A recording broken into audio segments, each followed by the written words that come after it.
Hello and welcome to the Female Guide. I'm your host Mel, and today we have the amazing, courageous, beautiful Nicola sharing her journey with us. It's a huge transformational journey, if I'm completely honest. She is such a courageous, brave woman. She's going to be speaking to us a bit about the things she's been through with domestic abuse, with mental health problems, with addiction, with ADHD, with suicide. It is actually Suicide Awareness Month this month. And that is something that Nicola and I actually share. That's one of our things that we have in common, among other things.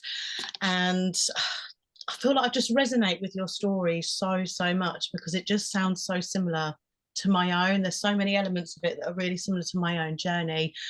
And yeah, it's just amazing. We definitely knew each other in a past life. Definitely. I'm sure of it. Yeah.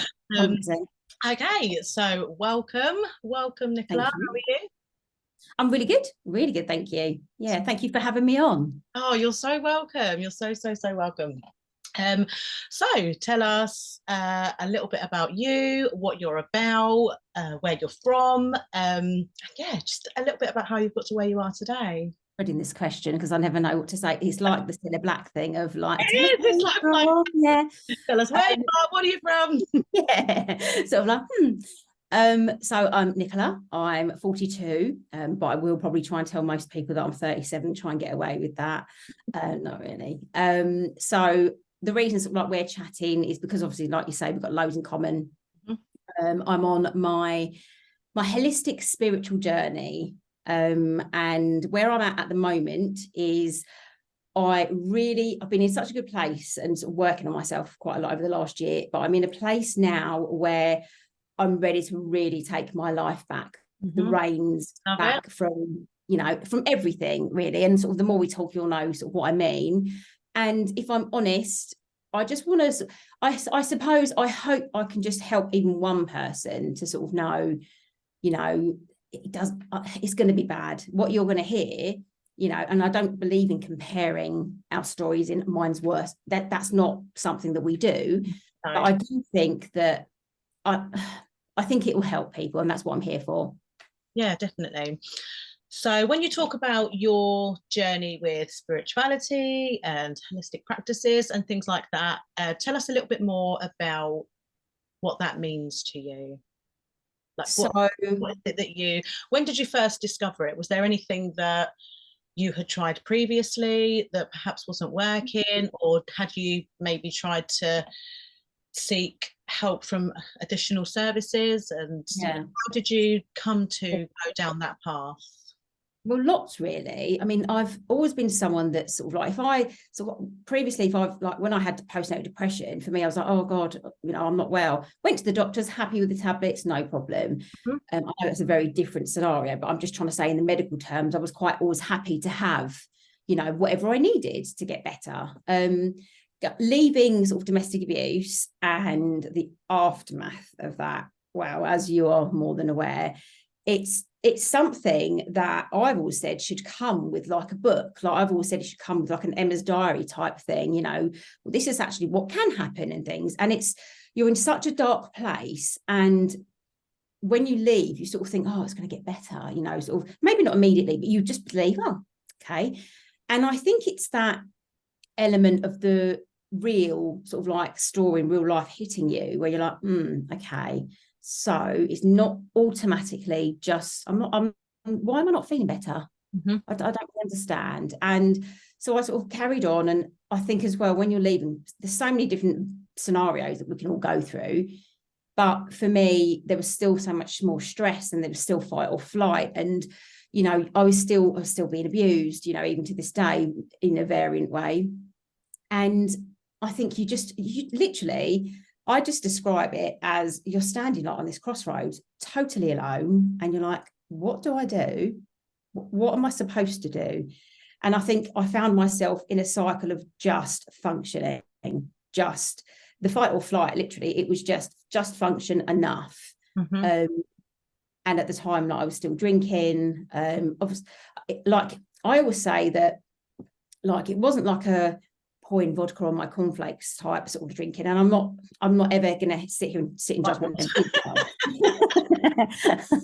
yeah, yours is like Kellogg's, vodka, and it's a bit like that. But no, I was like, I never thought I had a problem with it, because I drank, like, when you came home, and I always sort of said to the kids, when my bras come off, I'm not going out, so that means that it's mum's time now.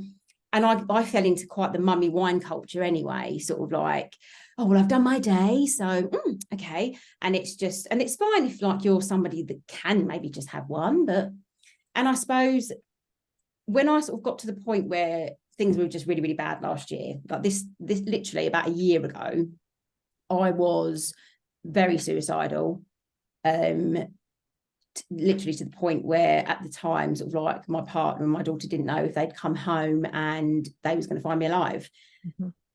But you're so lost in, that's with everything that you're coping with, that you just don't know what to do. And I suppose I'd done the medical stuff, and done this, and we'll talk more about the exact sort of my switch sort of moment into it, I suppose. But I just thought, I've got to try something. I'll try anything to feel better, and that's where it's led me down here. So how did you first discover the existence, let's say, of these sort of alternative therapies, and like, how did you come across it? What was the first thing that you tried?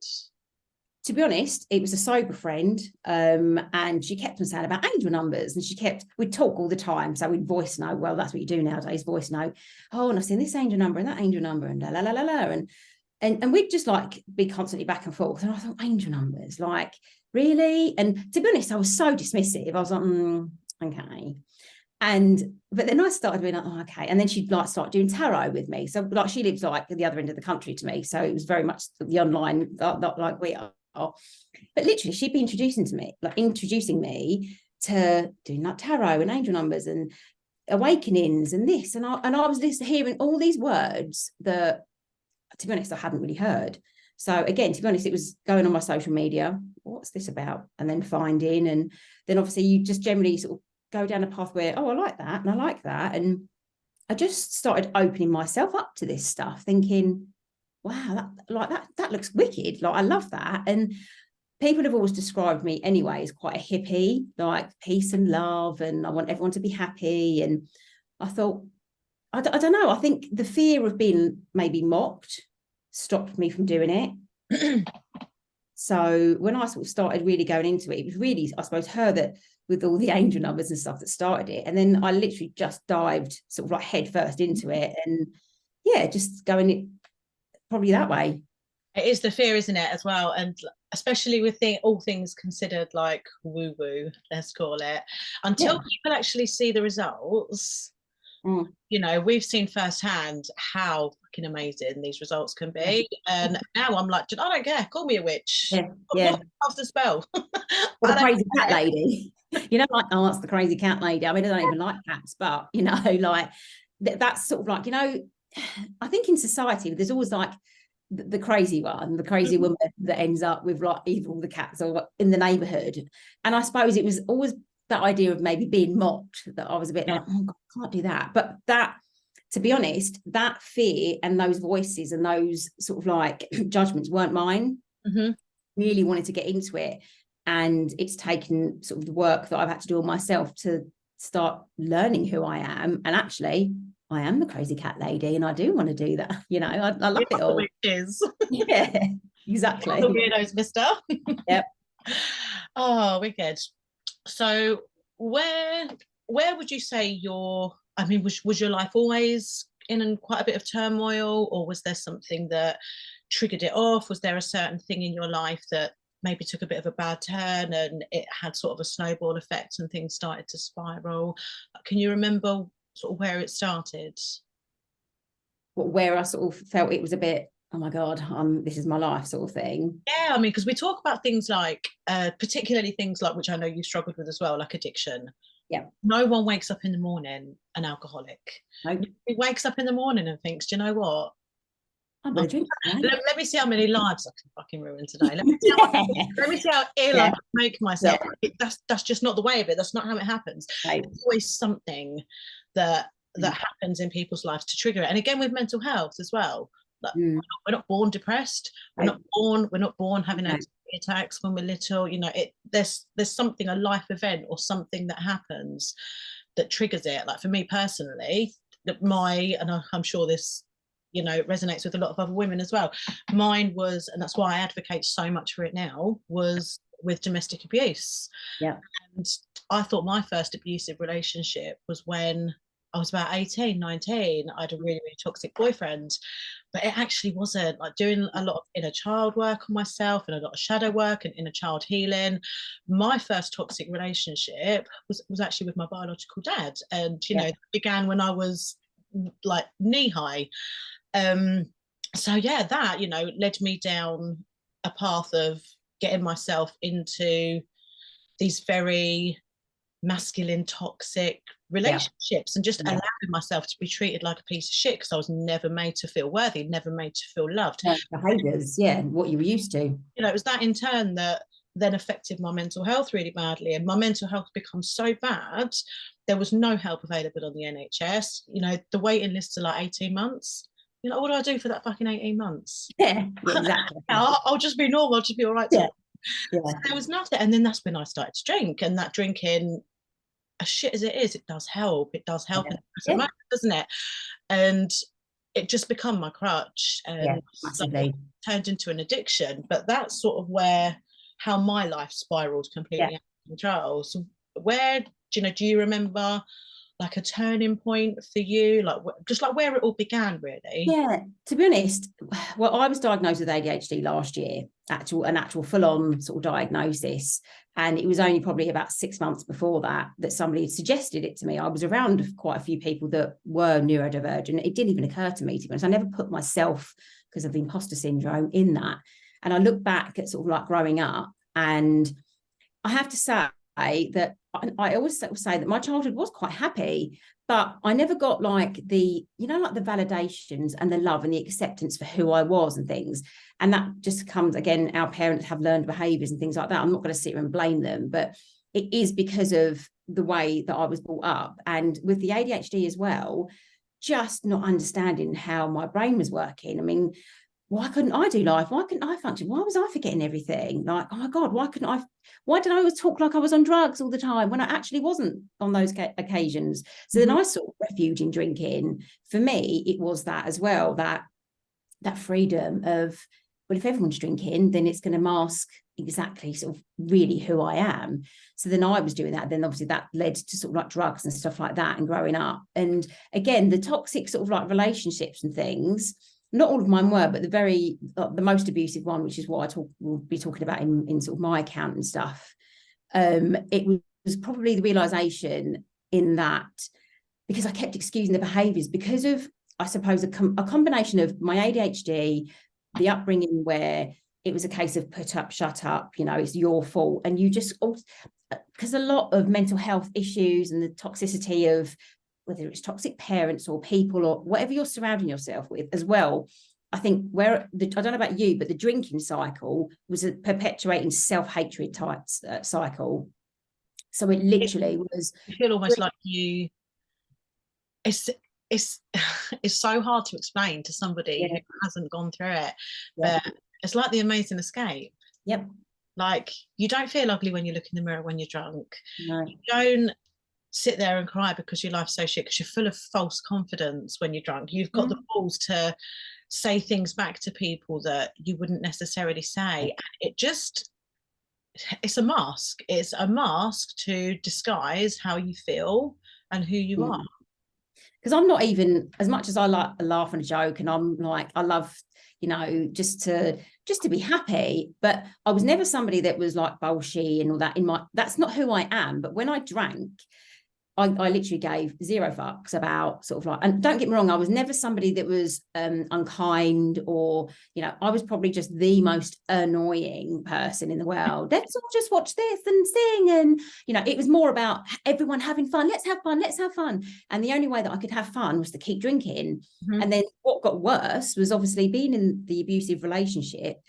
So the actual abuse didn't really start until like 18 months in. And I'm not joking. It was as if a switch had flipped, and then you think, I'm crazy, like it's got to be me, it's got to be me.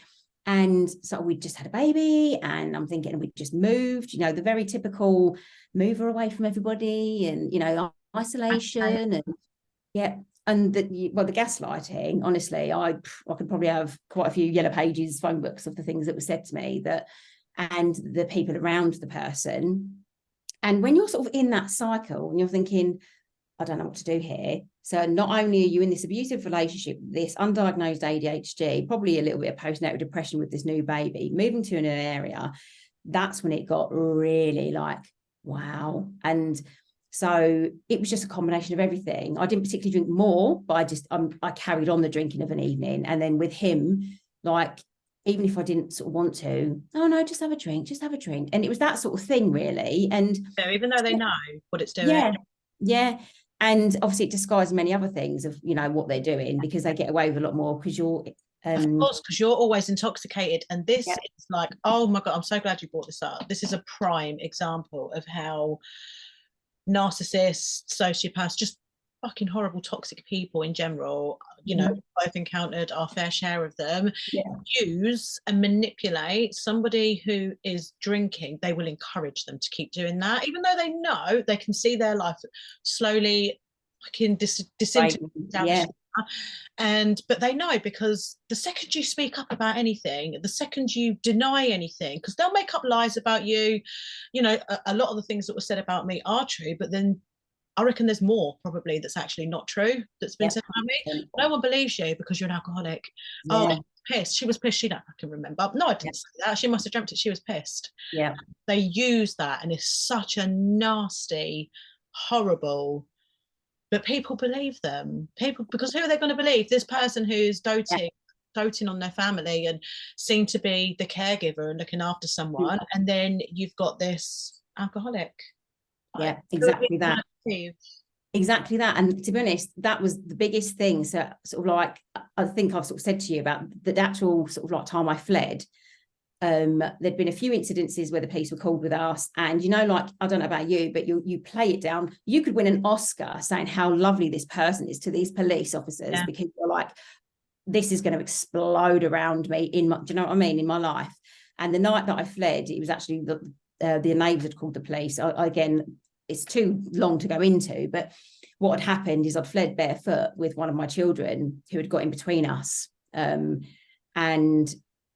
I was intoxicated, but there was other things that were going on. And again, I won't go into detail because of certain things that are going on with that.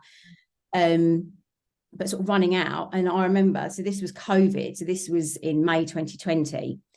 When COVID hit, I remember thinking, oh no, I'm stuck. And he actually took the car and hid it. But this particular night, so we'd been drinking and it was supposed to be a happy night. And unfortunately, my children heard a lot of assaults that happened. And I don't just mean physical assaults. But this particular night, when I came out and ran to the neighbours with my 7-year-old who was in a pair of pants, and my 16-year-old at the time had run literally two or three roads down to a friend of mine. When I came into the neighbours, obviously I'm, as you can imagine, hysterical, panicking, fear. I was injured anyway, quite injured. I couldn't sit down. But like, you know, the panic, and you know yourself if other people are there. And I kept, even in myself, I kept sort of even gaslighting myself, like in my head, like, oh, so maybe it was me, maybe it was me. But the things that he'd done to me that night were witnessed by people, even like my children. So I know it wasn't me. Mm-hmm. And when the police officers turned up, two male police officers were called to a domestic, which, as far as I've been told now, there is supposed to be a female that comes as well. I don't know. So they turn up with their masks on. Due to the nature of what had happened. Yeah, exactly. So that they would have been told that there was screaming and, you know, things were being smashed. And this would have been from what the neighbours would have said. I haven't actually heard the call. And when they turned up, I'm not joking. So I was literally scared out of my wits, panicking, thinking, what this is just, it's going to explode in my face. Do you know, you're sort of like, you're scared of him. So they came into the neighbours. Yeah. And that's the thing. They came to the neighbours and these two officers sat down. One was there, one was there. I'll never forget his face, even with the mask on. And he literally sat down and went, oh. So what was it then? Just a row? Just a row? Was it? Rolling his eyes at me. You had a drink, have you? You had a drink. And I couldn't even talk because I was so scared. I couldn't talk. But what always, it doesn't make me laugh, but I say that because I think it's just the trauma response in me. But I had sat there and I had bruises all over me. My son was in a pair of pants, and that's what you've come to say to me. And it's that thing about drinking, and throughout all of the stuff, dismisses everything. And because he obviously was in a, you know, being a man anyway, they physically they can sort of handle their drink anyway, sort of better. But where they'd apparently gone in to talk to him, well, and it's the whole, you know, what women are like, and la la la la la, and that's what they dismissed it as. So although I'm standing there like petrified, scared, the neighbours had called the police, not me. One son's run for help to a friend. One of my sons is in just a pair of pants at 7 years old, you know. And at the time, obviously, I was so like, I don't know what to do, rabbit in the headlights. I didn't understand, but I always look back and think, well, why didn't they speak to the 16-year-old? Why didn't they speak to, you know, the 7-year-old who was sitting there in a pair of pants who had been taken into another room? And it was because they just dismissed me because of the alcohol. And that to me is something I suppose, I wouldn't say now it sticks in my throat because you have to let these things go. But yeah, there's a lot from that, I think, as well. So even from then, although I didn't stop drinking then, and sort of it carried on for quite a while after, and I've been like, I'm sober now 18 months. So yay. And it just takes a while. It just takes a while for it to sink in, you know, and you think you need alcohol to cope, but you don't. No, so. You absolutely don't. We are living walking proof of that, aren't we? Living our best lives, living our best sober lives. Yeah, brilliant. Oh, thank you so much for sharing that. That was hard to hear. Yeah, but honestly, you're so fucking brave. So brave. Wow. So where was the turning point where you decided enough's enough? I mean, what sort of help had you asked for with regards to like your mental health and addiction and things like that? Had you asked for any professional? Yeah. Excuse me, sorry. So after I left and fled and all the rest of it, and there was loads of other stuff going on, it was probably maybe a year or so after. I mean, I was terrible, sort of like in my mental health, like just in the fight or flight sort of mode. And so I had really good help from local IDVA services, so your independent domestic like abuse advisors and stuff. So they were really, really helpful. Women's Aid were really, really helpful, like in the aftermath, and as were like I said, your local stuff and bits and pieces. But when it comes to like your mental health, they say, oh, we'll put you in, you know, the queue as such, and da da da da da. And I was like, okay, you know, and I sort of, to be honest, I sort of skated through, and because I was still dealing with a lot of court stuff and that, I was just a bit, none of it was really helping anyway. And it got to a point sort of, I suppose, where I'd taken so much, and I was taking, like I said, antidepressants never bothers me, but I found that it wasn't helping. And now I know with ADHD, certain antidepressants and medications won't ever really help you, like because of the way our brain works. So that's sort of why they weren't really. And to be honest, because of the ADHD, I bloody forget to take them now. Like, do you know what I mean? Like, oh, these will make you feel better. Where are they? Have I taken it? Did I take one today? And that's what you're doing. Was it yesterday? Or was it the day before?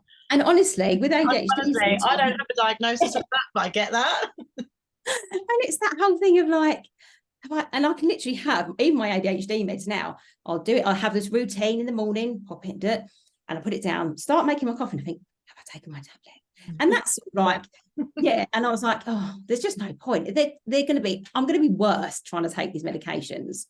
So I got to the point last year where I had given up. I'm always a really positive and happy, yeah, come on, we can sort of person, looking at the bright side. And I just thought, I can't do it anymore. I was tired. I was tired of the fighting. I was tired of the pain. And it's not that I wanted to die. I've never wanted to die. But I just remember thinking, I just want it to stop. I couldn't, didn't matter what I was watching on telly, didn't matter what music I listened to, nothing. And yes, I suppose you can call that depression. And I think, yes, it probably was. But trauma, and I think depression, as in someone that maybe hasn't been through a serious trauma. I mean, I'm not a medical professional, but from my point of view, you've got sort of the medical sort of term of depression, and I can understand that. But when you've got this huge trauma or traumas that you've had in your life continuously and you're still going through them, you get to the point and you're like, yeah, I can't do this anymore. I'm done. So I was thinking I think they call it suicide idealization. That's what they call it, where it's almost that you're having, so if I did it this way, yeah, because it's not a very nice thing to talk about. Maybe we should talk about it more, but it was more a case of, well, if I did it in this way, and I won't go into details, but if I did it in this way and hurt myself, could I do it without anyone having to find me? I kept my saving factor, as they call it, was always, I didn't want anyone that I loved to have to find me in whatever I'd done to myself. So it's this really, I can look back now with a bit more humor in it, but at the time it was more frustrating. Well, for fuck's sake, well, I just want to fucking kill myself so that, but I don't want to traumatize them anymore. And like, you're literally in this cycle. And like I said, it wasn't funny, but I look back now because it's just so weird. And I remember, so my partner at the time, he'd come and found me, and I was sat by a cliff, and I was like, literally, okay. And I even was like, should I, shan't I? But even that, I was like, what about like the lifeguards that have to find me, or the lifeboat men or whatever? And it was other people having to see or be traumatized by me doing something. But even then, I kept thinking, well, I don't really want to die. So sort of he forced sort of like me, well, not forced me, but he was like, we need to get you help. We need to phone the doctors. And you know what trying to get doctor's appointments like for when you've got a sore throat or something. You can't see anyone. Is she breathing? Yeah, nah. Are you dead? I'm. Okay, so then you're fine. And it was that. And it was this, and I don't know about you or however you got, but like for someone who, I'm generally such a positive person, but that, like I was really that person. I got to that point where everything was negative. Really? Oh, and that's what I was like with everyone. I was just horrible to be around as well. So when he rang the doctors, they said, yep, come down. This was like 3 o'clock in the afternoon. Quite frankly, I was quite shocked that we could get an appointment that day, which I know so many people don't have that. Anyway, so we go in there and we're sitting in there. And probably the first appointment, he said, right, take these tablets to sleep. He gave me some stuff to sleep. So, okay, come back in 2 weeks, And at the time, it was just, okay, let me just sleep. So I did that. Anyway, so when we went back 2 weeks later, I was still really, really low. And I'd had days where I was like, again, doing the same sort of thing, that idealization. And then I remember him sitting there and he said, right, he said, so what I'm going to do is I'm going to put you on a list, he said, for some counselling. Obviously through the NHS, which I totally love and adore the NHS, but it's not their fault. And he said, so it's going to be about maybe 2 or 3 weeks. He said, could be longer. And I laughed. I literally, as grumpy and moody as I was, I laughed and I went, what? He said, yeah. He said, I'm sorry. He said, but and so we came out and I remember sitting there and I just kept chuckling, which must have made me look even crazier, to be honest, because it was like, are you all right, hun? Like, do you know what I mean? That sort of. And I said, this is a joke. This is, I'm telling him that I'm going to kill myself. And you're like, okay, so you can't do it now. Yeah, put it on pause for 3 weeks. Can you wait 3 weeks? Yeah. So what we're going to do is, instead of you killing yourself now, so if you could just time it for like maybe 2 or 3 weeks time when we can get we might have someone available to see you. Yeah. Yeah. Even like the poor hospitals and stuff, like they literally have just no resources. So really even I know people that have literally hurt themselves really, really badly. And then once they've fixed their physical things, they're like, okay, yeah, the crisis team are coming. And then it's a case of, well, we're just going to let you go and we're going to get the community team or whatever. And unfortunately, that's just the way of the world at the moment. We're very lucky to have the NHS, but when it comes to mental health, it's just so overstretched. Yeah. So I've had two or three, and I think it's two suicide attempts. My last one, and I speak very openly and honest about this now. I think it needs to stop being such a taboo subject. And people say, it's fucking selfish, rah, rah, rah. Yeah, maybe in hindsight, but like you've just covered, the people like you and me who are doing it for a reason, are doing it as an escape. People need to understand this is the fucking last resort. We have tried everything. We've asked everybody for help, and we've had door after door after door shut in our face. It's not that we haven't wanted the help, like we've tried to get help. It's not been offered to us. We've literally just been ignored left, right, and center, and this is, imagine how much pain somebody must be in to take the to never see their children again, to never see their parents again. Like, that takes some fucking pain to get to that position. And the last time I was moved to a women's refuge, to a safe house, after I escaped the last violent relationship that I was in. That's where the scar down my forehead comes from. That was headbutted in the face, and it literally split the front of my face in half. But so I finally managed to escape that, and I was sent to live in a women's refuge. So it's a completely private address. So with it being a private address, I was allowed to have nobody come see me. My family couldn't see me. My kids couldn't see me. I mean, I wasn't really allowed to see my kids at this point anyway. But yeah, I couldn't see or speak to no one. And I thought, do you know what? Like, nobody even knows I exist anyway. If I were to just go, nobody would know. Like, nobody would even fucking notice. Who would notice? And I used to sit there and think, I wonder if many people would come to my funeral, and I'd think, I don't think anyone would even care or notice that I'd gone. So I took a ridiculous amount of tablets, and this was in Slough. It's the only place where they had a bed space for a women's refuge. So I had to go all the way down to Slough, and two of the girls had seen me go into my room in a really, really bad way. So you weren't allowed to drink alcohol there. I did. I went and bought a load of wine because it wasn't staffed 24/7. So I went and drank loads of wine. They knew that I was really intoxicated, a couple of the other girls, and I went and locked myself in my bedroom. I mean, I don't know if it's a good or a bad thing, putting locks on the bedroom doors. I mean, I guess for a safety, when you need to feel safe, to just staff it, in my humble opinion. Just staff it 24/7 or camera it, but I went and locked myself in the room, and when they couldn't get any response from me, thank God I had left the bedroom window a little bit open, but they called the police and fire brigade, and they sent a fire engine to put a ladder up to the window.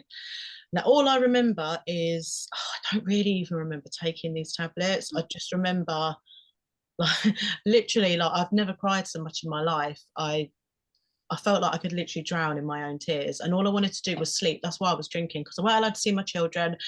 And I said to my friend, the only time I get to see my babies is in my dreams. So I just want to sleep. That's all I wanted. I don't want to be awake. So yeah, I remember just crying into a pillow, and I remember seeing the tablets, and then I woke up in hospital. But they said to me, so my stomach was pumped. They said the amount that I had taken, I think I had taken something like about 15 quetiapine, and there were 500 milligram tablets, a whole pack of Zopiclone, and a load of paracetamol. I know, but they really went for it. Yeah, like, I'd had enough, and they said to me, if I had been asleep for 15 minutes longer, the amount I had taken, I would have gone into a coma, and they don't know whether I would or wouldn't have woken up from it. If I had, it more than likely would have been brain damage. But they managed to pump my stomach, and I come round, and I was kept in this hospital in Slough for a week. And the next day, the women from the refuge come and dumped all my suitcases next to my bed. They were like, we found out you were drinking, so you can't stay there anymore. Not that you'd actually tried to kill yourself, but because you were drinking. Yeah, exactly. So then the whole 7 nights I was kept in that hospital, I didn't see one member of mental health staff, had no assessment, nothing. I was literally just left in this bed. When they gave me like a detox and a load of IVs, and when they deemed it okay for me to leave, so after 6 days, the nurse came around to see me, and she was like, we're discharging you tomorrow. And I literally burst into tears, and I was like, if you discharge me from here, I've got nowhere to go. Like the place I was just staying at have told me that I can't stay there anymore because they knew I was drinking. I said, I'm telling you now, if you discharge me, you're discharging me out onto the streets. Like there must be someone here that can help. And their response, and I shall take this to the grave with me, I will remember this response I got, and this is the only response I got from them. And they said to me, this is a hospital, not a hotel. Wow. And that was, and I was discharged the next day, and I had to go and stay in the most disgusting, rotten, what's it called, hostel in Luton, and it was just full of really seedy, pervy men, just sleeping in their own fucking vomit because they were all alcoholics. And you know, okay, yeah, cool, throw me into a place like that. So that's where I had to go and stay from there. So yeah, like people need to change really their perception and their idea of it. But like the thing is, like you say, no one ever like chooses this. It's a coward's way out. Yeah. Is it?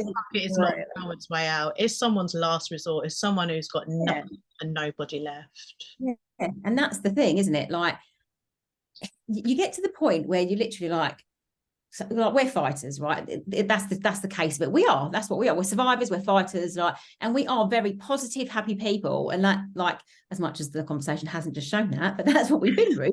Exactly. We wouldn't be who we are today had we not been through that. Like, I'm the most positive, happy person you'll meet now. Like, I'm very grateful for my past and my experiences. Yeah. I'm probably quite annoyingly quite happy and positive, probably more so now, because I'm just like, do you know what?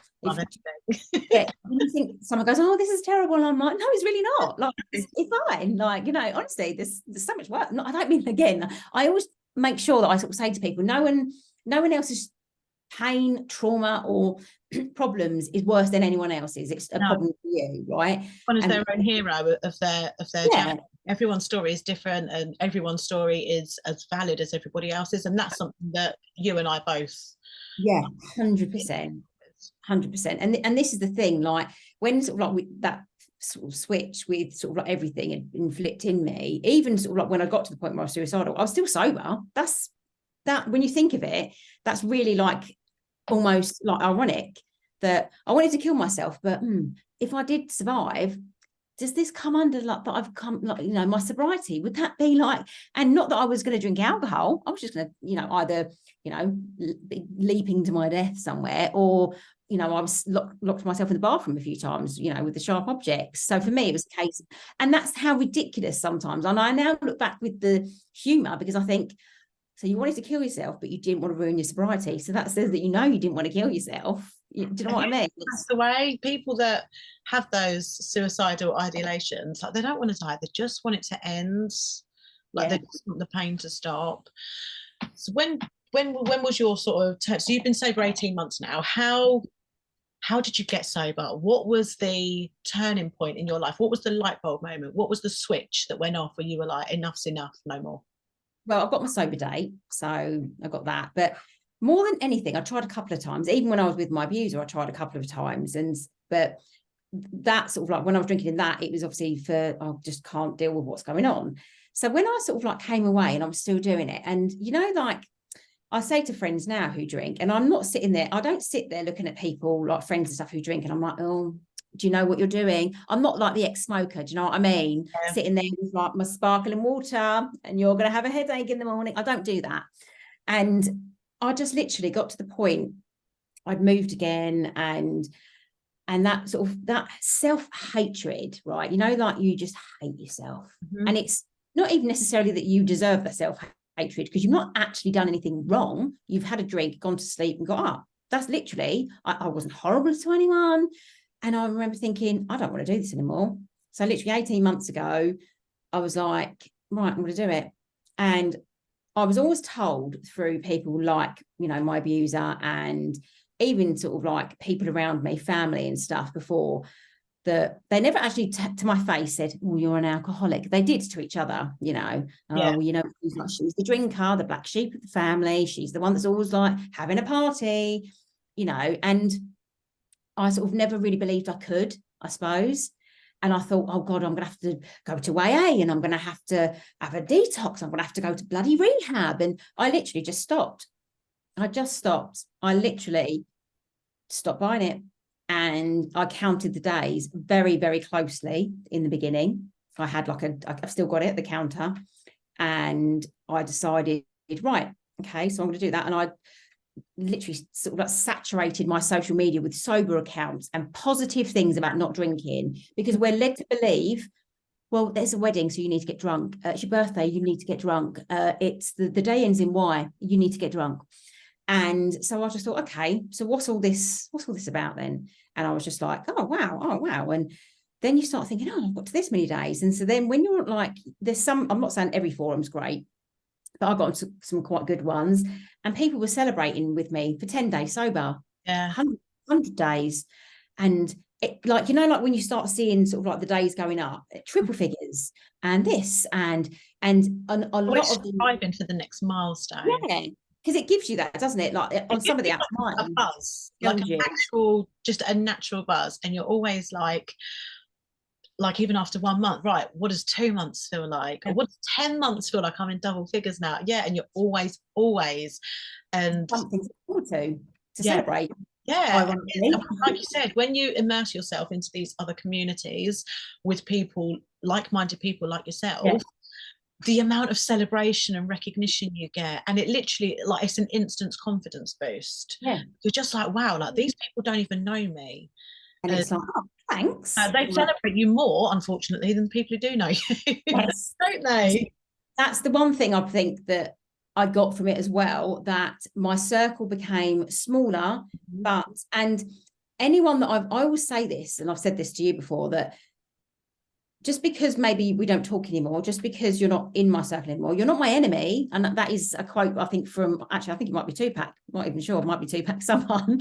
I think I know what quote you're talking about. It's a brilliant, what is it? It's it's something about just because I don't want you at my table doesn't mean I don't want you to eat, or something along those lines. Yeah. So I don't mean you no harm. I just need to concentrate. And it's all about me and myself, and for me and my family. And it's so your circle sort of becomes that bit smaller. And to be honest, where our culture and British society anyway, probably maybe Western society, is that when we celebrate, when we want to do nice things, it always involves alcohol. Yeah. So it was a case of, so if you have a birthday, or, you know, it was the first sober wedding, the first sober birthday. I went on holiday that same year. I think it was about 7 or 8 months in, for an all-inclusive holiday to Cyprus. And I was like, oh, bloody hell, you know, and stayed sober because I was up early. Like, I honestly, the getting up early, I loved it. And what I also found at the same time as starting to get sober, I found the gym. And I'm now one of those annoying gym people that's like, I'm at the gym and I've done this and I've lifted this much weight. And obviously other people are probably like, congratulations. But for me, I'm like, I'm only ever competing against myself now. And I mean that in life, not just in the gym, but like you say, I'm this many days sober, and, you know, finding things to do. The excitement sobriety brings to me is ridiculous, because the dopamine that I get from being sober and doing things, like when you sort of think, oh, so what am I going to do? And just silly things. I'm like, in a week's time, I think I'm going to my first sober rave. Like, it's a daytime rave, probably for people of, you know, our age or slightly younger than me, I think. You know, but when it said daytime, no drinking, I was like, I can be home and have my pajamas on at like 8 o'clock and still have fun and still remember everything. And I love doing sober stuff now. And to be honest, people might think, oh my God, how boring. And because what do you do on a Friday night? Well, I don't spend £100 in the pub. Yeah. You know, and to be honest, I couldn't tell you what I do. I do so many different things, like meeting up with friends, and we'll have coffee and we'll go and do something. We'll go for walks. I don't know about whether you sort of do. I mean, you've got the kids around. So, yeah, but you just, when you are sober, you find life. Yeah, you find a whole new lease of life. Would you say that getting sober has been like almost like the catalyst that has propelled everything else good into your life? Yep, 100%. I always say the 3 things that have helped me in my journey, in my surviving and just living now, was getting sober, joining the gym, and having therapy. Yeah. It was something that I prioritized, and I thought, if I can spend whatever stupid amount, maybe 70, 80 quid on alcohol a week, which is what I was doing, I can spend that or just a bit under that on a therapy session. Definitely. And I switched my thinking around everything. So yeah, definitely. What's your vision? Like, what are your goals for the future now? What would you say to somebody who is feeling perhaps a bit like you were feeling a couple of years ago? Well, I sent this to you last night in a text, and it just floored me when I thought of it. If someone had told me a year ago that I'd be sat, first of all, on a podcast with you, or just happy, sober, still, and just living and loving life, I literally would have rolled my eyes at them and probably swore at them. But I am living proof, and I think you probably agree that you are too, that, and I always say this to people, just hold on for the light. Just hold on, because I promise you it's coming. I know that every day that you get up, it might seem dark, but I promise you it's coming. Yeah, hold on for the light. Yeah, absolutely. Oh God, that's nearly taken up an hour now. It's the longest podcast I've ever done. We did say that, to be fair, we probably could still be here about 6 o'clock tonight. Oh, no, definitely. No one else. Oh, well, thank you so much for coming and sharing that. What I'll do is leave Nicola's details if you want to give her. If you do one thing with your day to day, please give this wonderful lady a follow on her it's a new Instagram account, isn't it, that you've set up, just literally to share. I mean, I think Nicola scratched the surface today, really, with what she is going to embark on and share with people to help other women who have either come from similar situations or who are dealing with that sort of situation at the moment. So I'll leave the links and things to follow Nick on her new account in the comments here. But thank you so much again for sharing that. I loved it. And you're just finding you has been wonderful. Like, and you really inspire me. And we're going to be friends for life anyway. So definitely. Yeah. We were friends each other now. And we found each other in this life. We didn't work out how we'd even found each other just a minute ago. We was like, how bizarre. Like we were saying, weren't we, before the call? Like, how do we even know each other? I don't know. I don't know. I can't remember. Can you? And we just literally was like, didn't we? In mysterious ways. I know, doesn't it just? All for the greater good. Right, again, thank you so much for joining us. And yeah, thank you everybody for listening. I will be back again with another podcast next week. So thank you. I hope you've enjoyed. I hope you've taken some sort of value away from today. And I will speak to you all soon. Bye. Bye.